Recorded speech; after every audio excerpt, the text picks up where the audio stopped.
እነን ሐሳብ ልትጽፍ ለምን ፈለክ አሌክስ?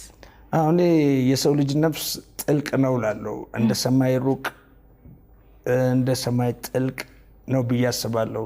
ለዛ ነው በዘፈኖችም ላይ በጣም ሰማይ ፀሐይ ምናምን ኮከብ በጣም አበዛለሁ። ዘፈኖች ውስጥ 90% ከዘፈኖች ውስጥ ቃላቶቹ ሰማይ ባይኖር ፀሐይ ባይኖር ጨረቃ ከሌላ ግን በከዋክብት አንድ ነገር አለ።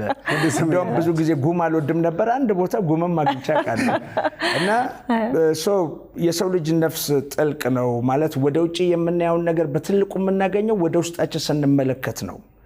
ስለዚህ አንዳንድ ጊዜ ነፍሳችን በራሱ ሌላ ፓራሌል ሪያሊቲ ያላት የሷን መሰል ወይም ደግሞ አሁን አውቀዋለሁ የኖርኩት ነው የምለውን ሪያሊቲ የሚመስል ግን ሌላ ነገር አላት ብዬ አምናለሁ።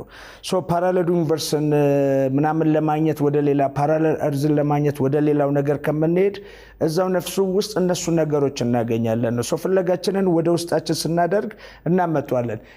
ካገኘነውስ በኋላ ግን እሱ ነገር ለመግለጽ ምን ብዬ ላስረዳሽ እችላለሁ? ስለዚህ የግድ ወደ ሌሎቹ ጋላክሲዎች ላመጥቀሽ እችላለሁ ማለት ነው።